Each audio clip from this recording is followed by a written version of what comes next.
Hello and welcome to The Wilderness of Creativity, a platform for creatives and aspiring entrepreneurs to share their stories of survival. I'm your host, Lucy, and I'm so excited to share this creative journey with you.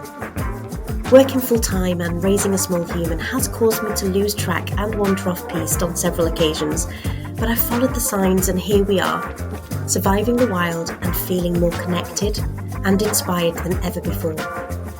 Whether you're a seasoned adventurer or just starting out, I'm here to cheer you on as you navigate this journey. Together, we will uncover practical tips and strategies for cultivating creativity, explore different ways of prioritising our creative energy when there are people to please and deadlines to meet. And we'll also discuss how we can foster a mindset that inspires connection, innovation and play in our daily lives. Tune in every month to hear how my guests find focus in a world that never stops buzzing and discover what it really means to take the road less travelled. Subscribe now to listen to The Wilderness of Creativity and remember to like, share and leave a review to show your support. You can also find us on Facebook and Instagram, so come and join in with our conversations. And that's it. Welcome to your next adventure.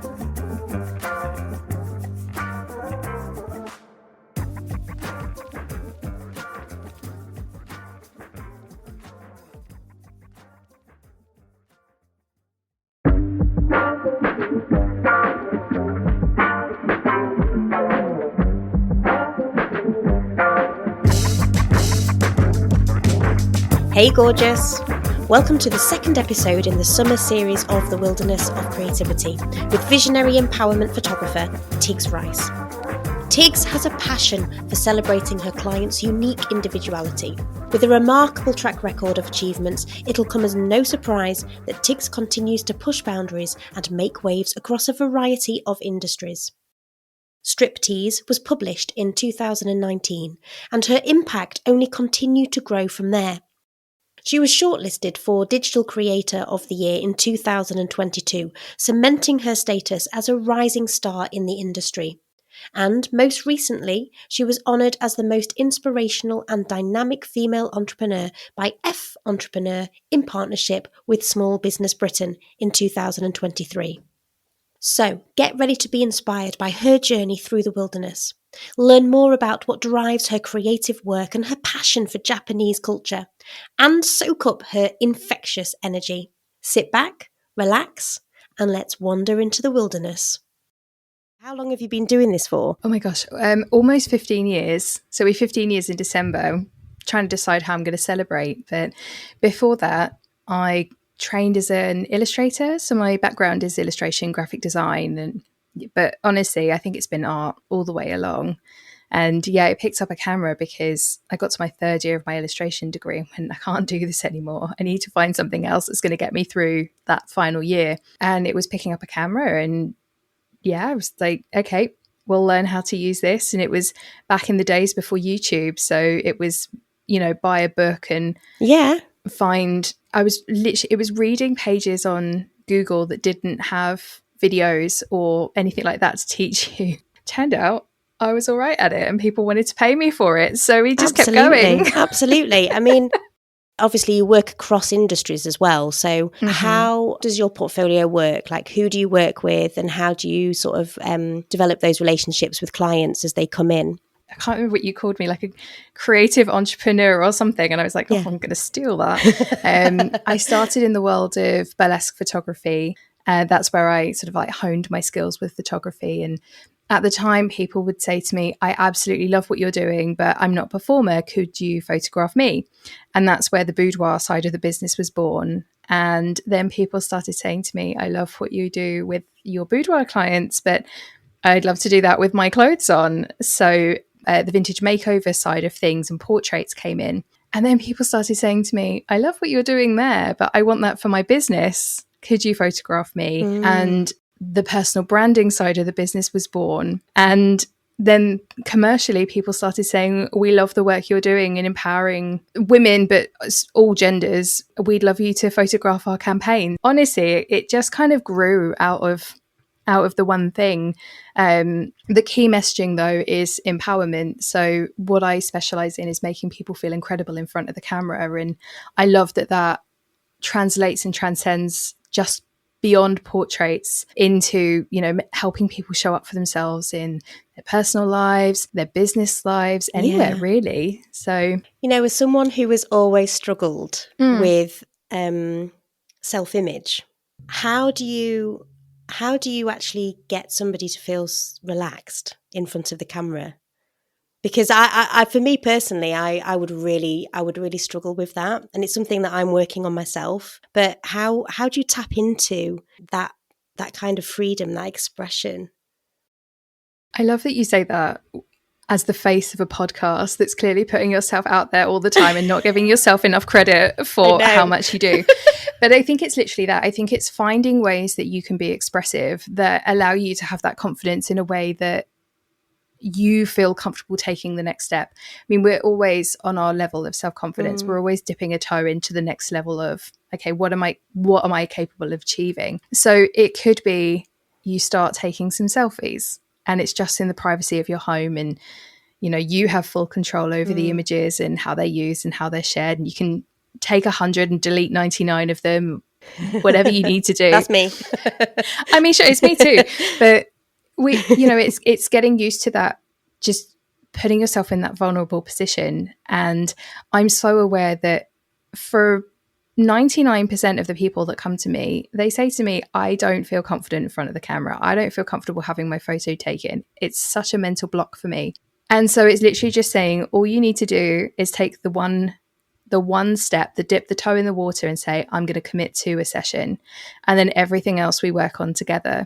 So it's the positive reinforcements. It's the way that we speak about you, and if you feel comfortable, your body. And so that when you are talking about yourself, it's not that negative dialect that we're all so used to having, and sort of, especially as a very British way as well. It's like, we're not meant to say anything nice about ourselves. We're meant to be quite self-deprecating. It's like, no, I am wonderful. And, yes, I did do an amazing thing. And you know what? My hair does look great today. Or, and little things, just finding those little things and just adding them up over time. But if you do it on a boudoir session or a confidence boosting photo shoot, then you get me giving you compliments for like 3 hours, and I feel amazing at the end of it.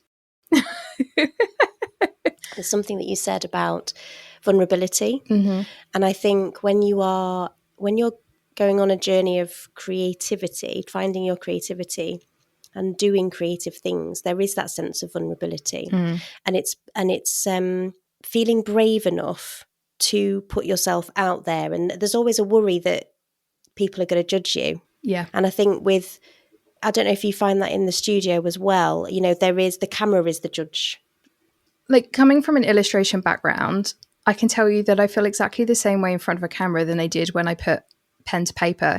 Every time you leave a mark on the world, it's a vulnerability that you're putting out there. So whether that's illustration or graphic design, or maybe you're painting, or maybe you're using your body as an art form, there is so much vulnerability and creativity because you are breaking from the norm and putting something out there that doesn't yet exist in the world, and opening ourselves up to judgment. And yes, of course, art is subjective as much as it is objective. So there is always space for someone to say, I don't see the art in the same way that you see the art, or I don't put as much value in the art as you do. But on the other hand, there are people out there that say, I see so much more value in your art than you do. And that's the joy of being creative, right? It's putting it out there and finding the people that resonate and lift you up in the same way. Yeah. The more I'm putting myself out there with the podcast and sort of stepping into the limelight as such, because I hate social media. I'm not very good with it at all. And I don't really know where I'm going to go with the podcast either. Like, I'm literally following my instinct at the moment. I have no strategy. I have no idea. Amazing. I'm literally just, when it comes to posts, I'm like, okay, I'm just going to post that. And, I just wanted to do something for myself. And I think, when people come to you to have their photograph taken, obviously they will have like a particular strategy in mind because it'll be for their business. But do you get people that are coming to you just for their own personal sort of reasons, if they've experienced something that they want to kind of process through being with you? Yeah, so I'm so privileged to be with people and help them process everything through, big life changes, whether that's, marriage or divorce or birth of children or, loss of loved ones. It's a really great way of being able to support people and document that part of their life. So I've worked with pre-survivors of cancer, and I've worked with people who've had major surgeries, for example, and they're like, my body doesn't do what my body used to do, or it doesn't look the way it did. Let me make it beautiful by memorializing that in art. So people, not everyone comes to me with a preconceived, like, this is how my shoot's going to be. Here's my mood board. So a lot of the time we spend, there's a consultation beforehand and we sit there and go, I'm like, what are your dreams? Tell me about you. Like, what matters to you? And, sometimes they'll say, I've got absolutely no idea. And then by the end of it, it's like, oh, I really love the way my body looks in natural light. And I love the way the shadows fall on my body at this time of day. Or I like being in certain environments. They make me feel strong and powerful. So we sort of go through everything that is them, and then curate it around what was going to make them feel the best or most supported or the most honored. Like, existing in photos is a big thing. It's permanence. So it's nice to have that and say, okay, let's make sure that the way that you show up to the world is how you want to be seen. And I just love that I get to do that with people and be there with them at the best of times. Sometimes it's reclaiming the worst of times, but turning them back into the best of times. Yeah. Absolutely. Because we all go through different things, don't we? And I think, as you say, it's about owning it. Yeah. We all have those sort of photographs, those family photos. I mean, I grew up in the 80s, so my mum's, cupboards are full of photo albums of us growing up. And, you look back on them and some of those memories are lovely, and some of them you kind of really have to reach for because, you've slept since then. But it's, it's so lovely to be able to look back at photographs and remember how you felt at that point in time, or like what you were going through and how far you've come, since then. I've got questions for you, but I obviously want to follow my instinct as well. Oh, you're doing great. It's amazing. So what have you done today? Like, what does your typical day look like? Oh, I don't think there is a typical day, if I'm truly honest. Today I got up, it's a Monday, so I have Japanese class on a Monday morning.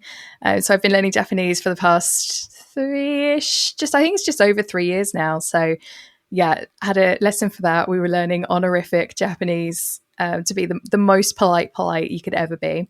So that was my morning. I had a little small lunch. And then editing this afternoon. So working on I've got personal branding client. I'm just putting the finishing touches to. So we did something a little local in a bookshop. And then now I'm here with you. And then after this, I'm going to be fitting in a little bit of late night editing because I've got some proofs to send to the models from I ran a burlesque and boudoir styled shoot day for photographers a couple of weeks ago. So I've got some photos to send them. So they've got some treats to say thank you for being there. So yeah. Do you find particular times of day that you work best? Evenings, for sure. I know they say the early bird catches the worm, but I'm a pure believer that the night owl eats the early bird. So I definitely, Wally. As in, I don't actually, there's one up here behind me. In the morning when he gets up and he's like, oh, and then he puts his little solar panels out and goes like, this is me at 9 o'clock every day. I can function before 9, but I am not human before 9. So yeah, about 9 o'clock-ish, I sort of get up and start pattering around. But yeah, realistically, my most productive hours are between 4 p.m. in the afternoon and probably 1 a.m. at night, if I'm honest. So yeah, evenings are much easier for me to work. So I try and put more of my fun things in the morning when my brain doesn't need to focus on them as much, I suppose. I was absolutely fascinated by your connection with Japan. Where did that come from? Oh, so when I was probably high school, maybe a little bit earlier, there was this book about Harajuku girls, Harajuku fashion. And I think it was a Taschen book. I don't know if you can still get it. It was bright pink. And it was all about the fashion that the girls used to wear on this Harajuku, this one main street in Harajuku. And I absolutely loved it. And it kept appearing in all of my art all the way through sort of high school and into college. And then even when I was doing my foundation year at pre-university. And I'd never really put two and two together. But when I got married, my husband and I went to Japan for our honeymoon, and I was like, oh my God, this is actually the best place ever. I've always loved geisha culture, and I got to go. I mean, Harajuku is not what it was back when I was a teenager. It's definitely moved on. But I got to go and visit, and I was like, this country is incredible. Everything about it is amazing.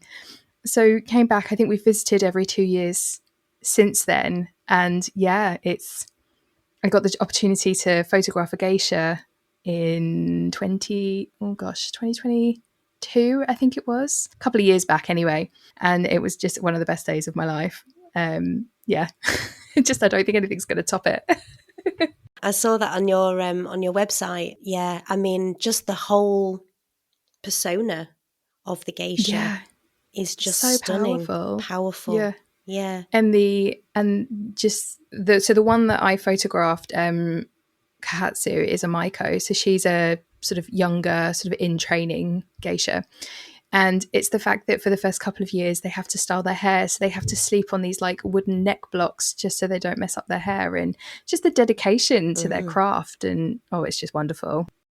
And that sense of ritual as well, as part of the performance. I suppose, does that kind of lend itself to burlesque in some way? I mean, not in terms of obviously what they are wearing, but I mean, I don't know. There is a sense of sensuality and performance, isn't there? There is a Japanese burlesque scene. There's an incredible performer, Mekov, out there who competed in the Burlesque Hall of Fame. So there definitely is sort of some crossover between sort of like the Japanese culture and burlesque. But yeah, I think just the way that they hold their bodies and they move. And I mean, it's known as the floating world. So there's definitely a dance element to there. And I just absolutely love the way that they hold themselves and they move. And it does feel like they float completely. So yeah, there probably is a dance link in there as well. The understanding of how the body moves and the connection to the breath. I don't know why I'm doing this. No one can see me what I'm doing. It's fabulous. My brother learnt Japanese. I was only taught a few things, and I just ended up repeating the same phrase because I was very young when I learnt it. Koshira watashi no otosan. Is that right? Kochira watashi no otosan. It was like, this is my father. Yeah. It's the only thing. Here is my, it's like an introduction. This is my father. This is my father. Yeah. I was so impressed with myself. What a great phrase. It's like everywhere I went, I was just like saying this. There's the Duolingo. I do like my 5 minutes a day or whatever, and it comes out with some. But yeah, there's like Kashira ga Otto no James des, which is basically, this is my husband James. But it's like one of those phrases that just is stuck in my brain. I think it's a very it's one they throw out quite a lot. But yeah, Duolingo has been throwing me some weird phrases lately, like please tell me your PIN number. What else came up the other day? Help, I need somebody. And I was like, oh, Duolingo, are you okay? Help, I need somebody. Burst into song. That's so funny. If you could give your younger self any advice, or if you could give any sort of aspiring photographer some advice, what would it be in terms of getting into the industry? Oh, getting into the industry. Keep going. When I came out of uni, I was very much told you're going to get an agent, you're going to get signed, everything's going to happen for you straight away, and you're going to be working in the industry. And the hard truth of that was it did not happen. There was a tube strike on the day that my graduate show was happening.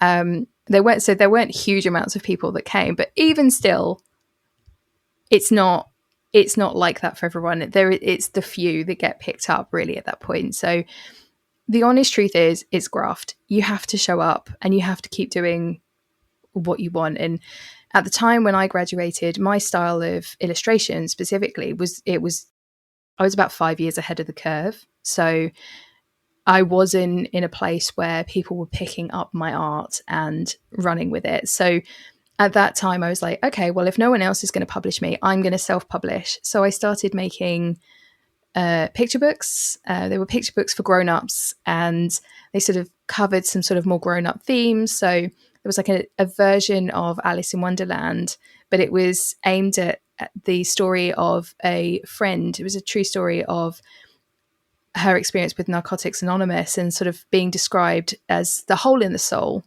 And so it explored Wonderland through the theme of this hole in the soul and her story of how she had coped finding her way out of Wonderland. And because I was out there publishing work, I was being seen. So it was just, you keep pushing. And as it was, a few years later, obviously it was the in thing. So sometimes the world isn't ready for you yet.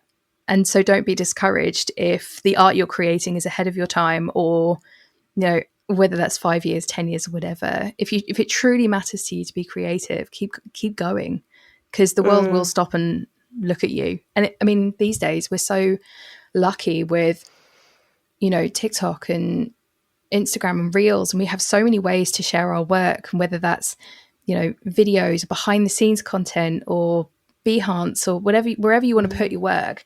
There are so many more opportunities out there to be seen and be found. And I think also as well, that's a trap in some ways, because it can become quite oversaturated. There's so much out there. So it's like, how do you, as a creative, how do you set yourself apart from everybody else? And I think that's a question I'm starting to ask myself. There's no one better in the world at being you than you. And that's really what it comes down to. It's authenticity.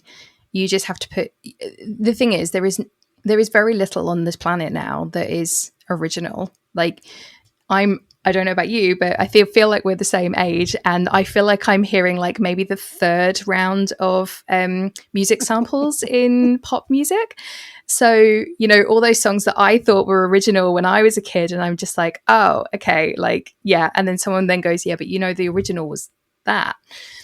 So we are in this place now where there isn't a huge amount of new, but what there is you. So if you put yourself out there and go, okay, well, I might not be doing something completely original, but I'm doing it, and this is my take on it, and this is my authentic spin on it, and this is who I am and how I perceive the world. That's what people buy into. Like, people invest in people. They get involved in their stories. What we want to put out into the world. That's what people are investing in. There are like thousands, if not hundreds of thousands, if not millions of photographers out in the world. Everyone has an iPhone or camera in their pockets, so anyone can take a photo. But why do they want me? And it's my perspective on the world that they want, rather than I'll just get my phone out of my pocket and take a quick snap. I'm feeling pretty empowered. Yeah, you obviously have this knack. I feel like I could take over the world. Good. I'm going to quote you on that. Take it out of the podcast. I feel like I could take over the world. I feel like I'm taking over the world. Seriously, I've already got some gems from you. I'm going to write them down once I've listened to them and get them all over the place. But where does that energy come from? Like, where does that self-confidence come from for you? Oh, self-confidence is just a constant, definitely not linear process, isn't it? Like, I would love to tell you that it just grows and grows and it's exponential, and it's everything goes upwards on the trend, but it doesn't.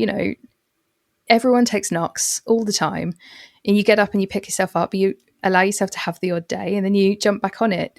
You grow older, your body changes. You don't look the way that you did when you were 21 anymore. But it's constantly getting up and going, I'm just going to try.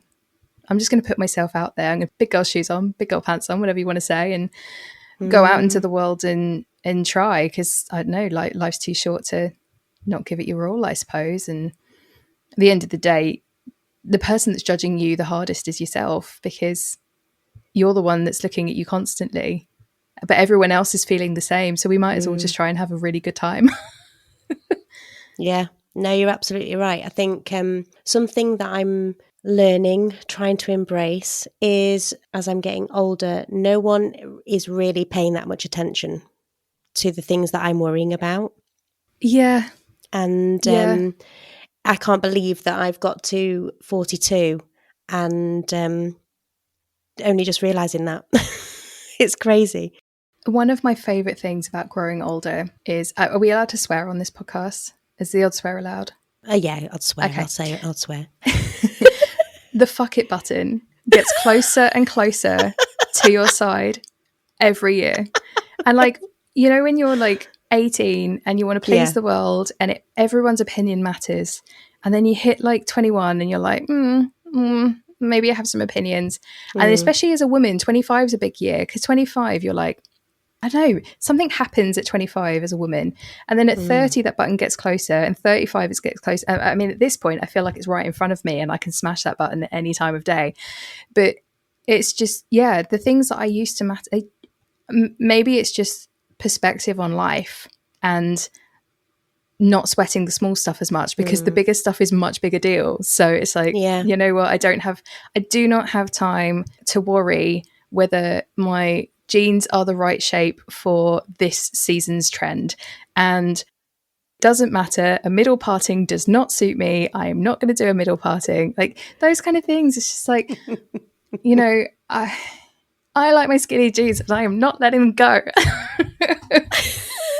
But like, you know, I haven't got any skinny jeans these days. I like comfy jeans. Like I just want comfort. You know, I just want to be comfy. But I think that comes down to not knowing how to dress myself.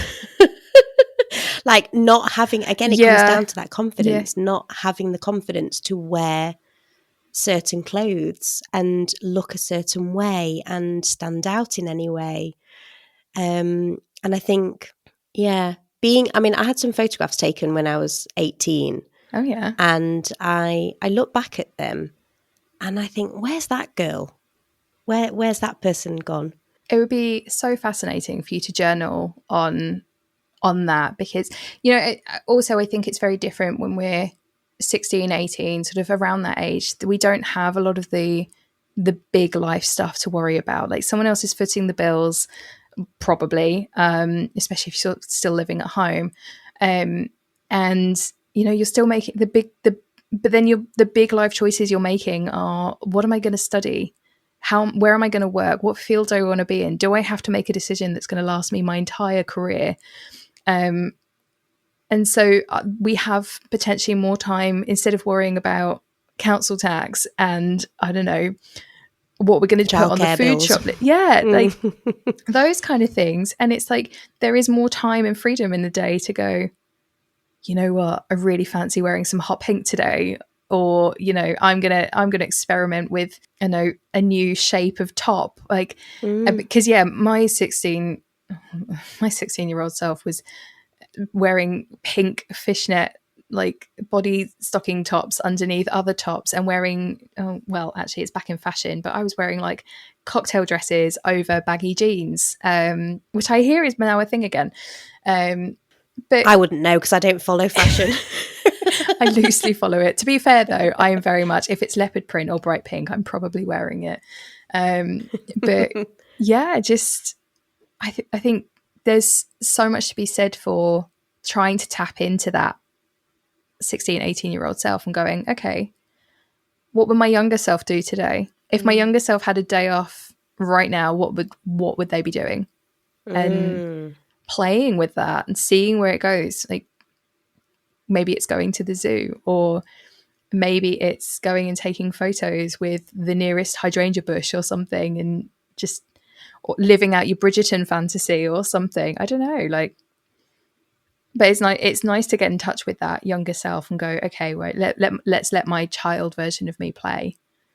It's the playfulness, isn't it? And that curiosity that I think, we lose a little bit, because like you say, we're so focused on, you know, going to work, paying the bills, you know, parenting, I don't know, just adulting, but getting back to playing. And I think, I don't know if you feel like this in the studio, but for me, the podcast is exactly that. It's like an opportunity for me to just explore different avenues. And as a person, I know that I'm very spontaneous.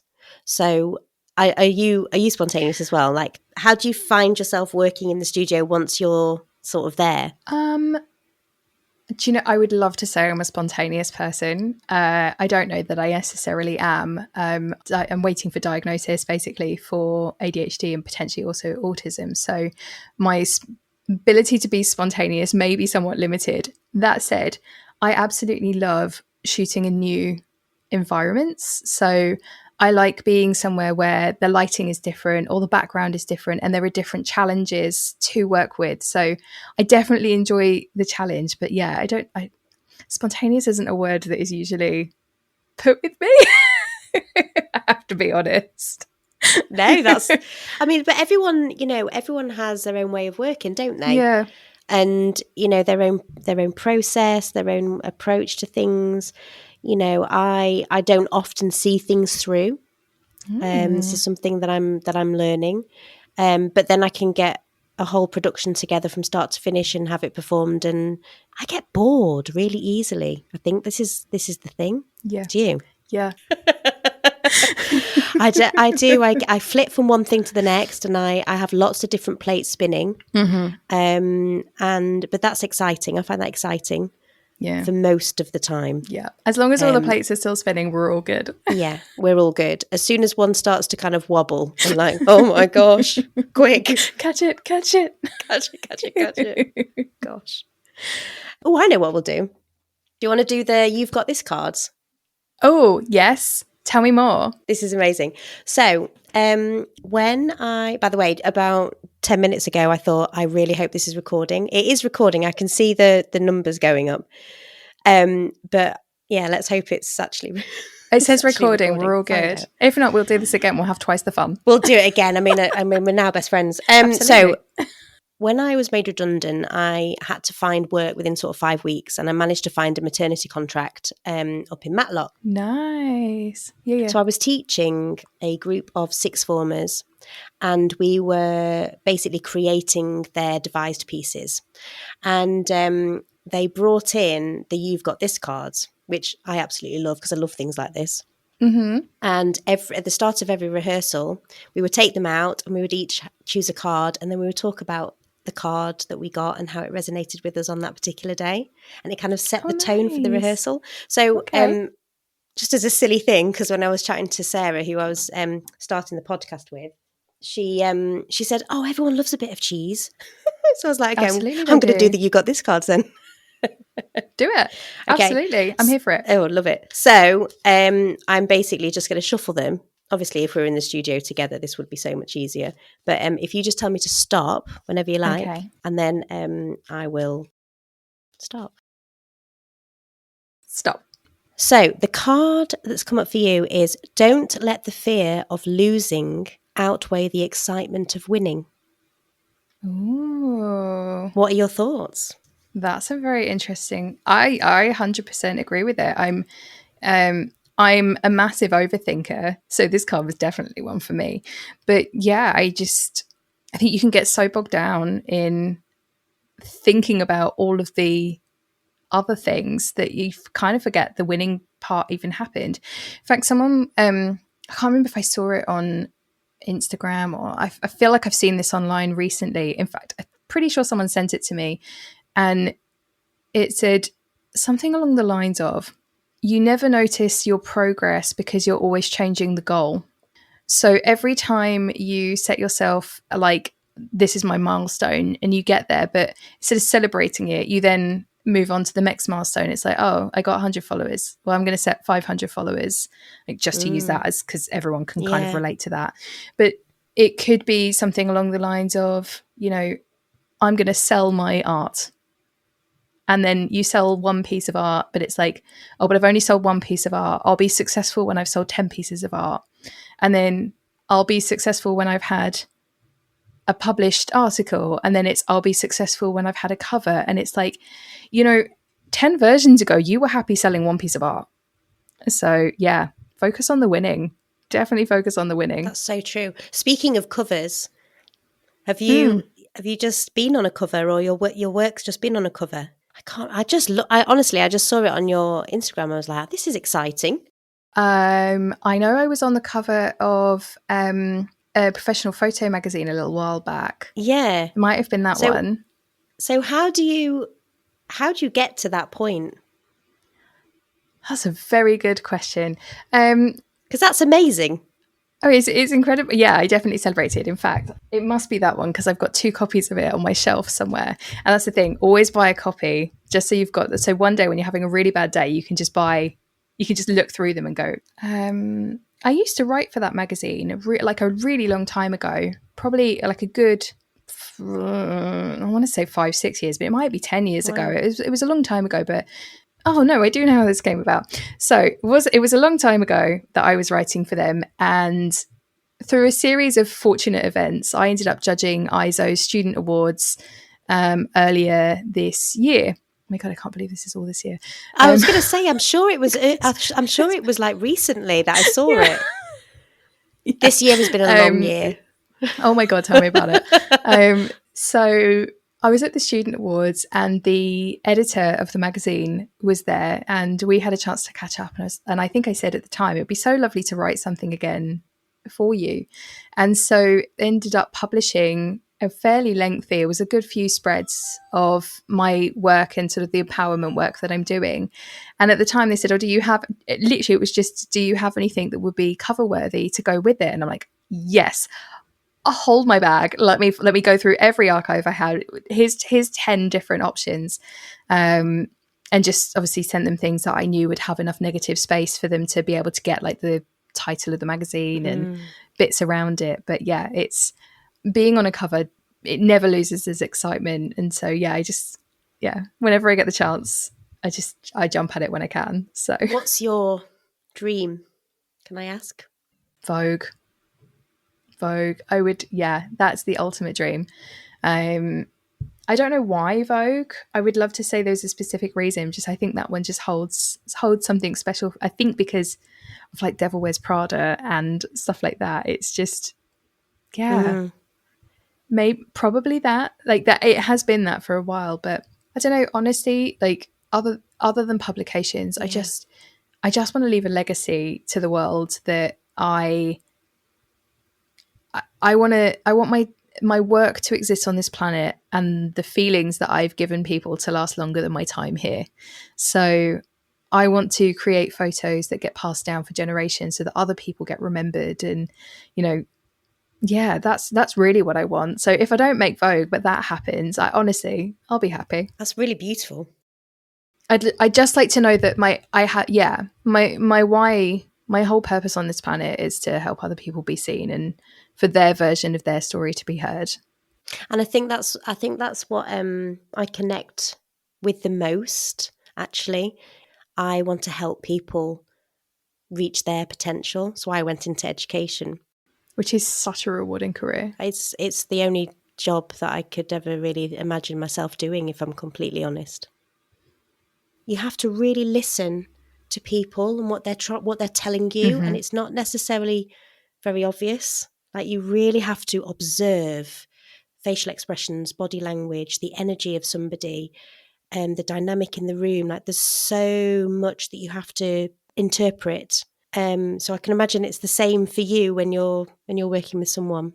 The non-verbal cues of what people are trying to tell you. And I think what you do is so important because you're literally helping young people find ways to express themselves, potentially, helping them communicate with people in different ways that they've just been struggling with otherwise. But yeah, I think photography is very much the same. It's giving people space to be creatively free with their bodies. And it's less about potentially what they're saying, but the moments between or the way that they say things. And when I photograph people, I will put them into poses, but the shots that matter to me are the ones between the posed poses. So when they're checking their toes in the right place, or they're just readjusting, a suspender belt, or brushing a bit of hair behind their ear, it's those moments where you catch them, where they don't think anyone's looking, and it's just a non-moment, but you actually get to see the real version of someone. Like, yeah, and especially with the work that you do, it's just so important, so important. I think that's what's so worrying, is that, we're losing those sorts of subjects, those creative subjects in schools, because those softer skills are so important. Being able to communicate not only how you're feeling, but also to read other people and to build those relationships.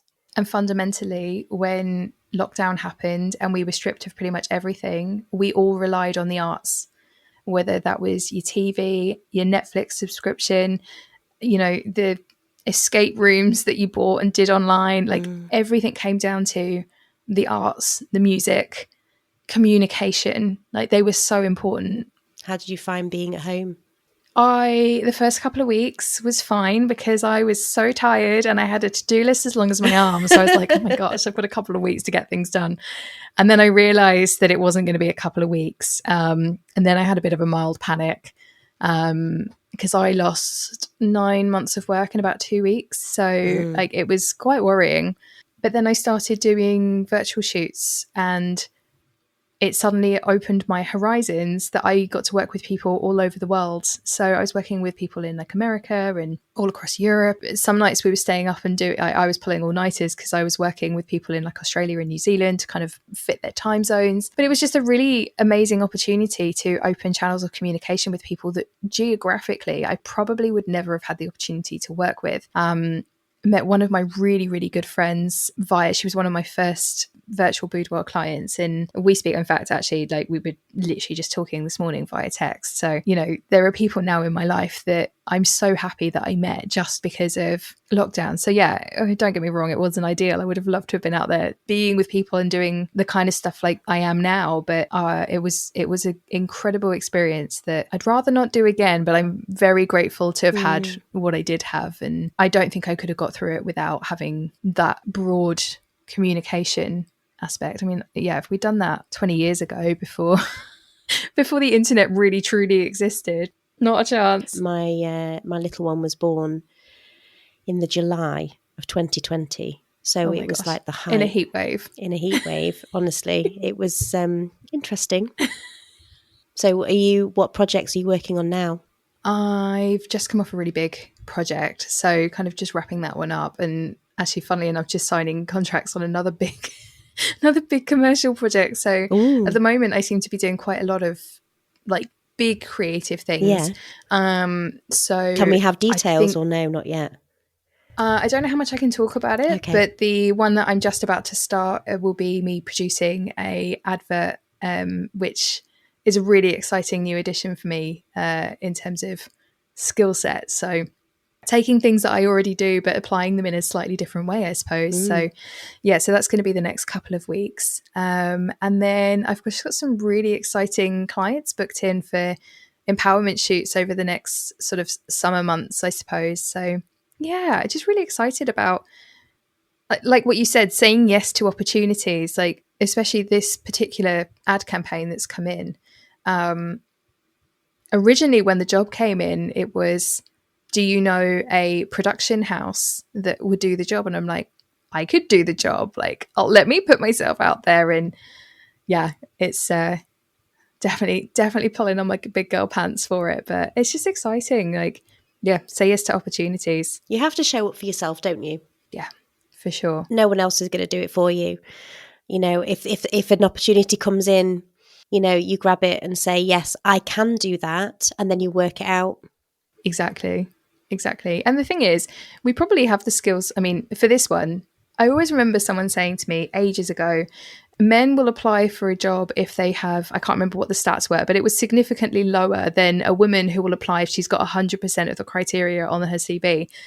And I was like, I'm just going to think a little bit more like a man in these kind of scenarios. And I'm like, you know what, if I have like 80, 90%, or I mean, in this case, I had 100, but just didn't realize I'd never put two and two together, that potentially I could work in different fields with the skill set I have. So put yourself out there. Absolutely. The word empowerment, like what does that mean for you? Being able to show up in the world the way that you want to be seen. So free of anyone else's restrictions on you, to just purely show up for yourself. Gorgeous. Hey, gorgeous. I mean, there's so much that you do. It's varied and wonderful. Yeah. It's varied and wonderful, but isn't that life, eh? Right. I just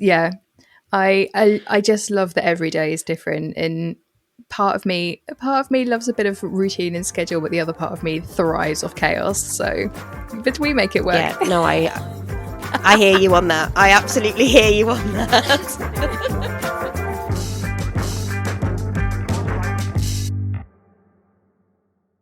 Okay, so the summer holidays are just around the corner, and I am delighted to announce that I am going to be releasing a new episode every couple of weeks over the course of July and August.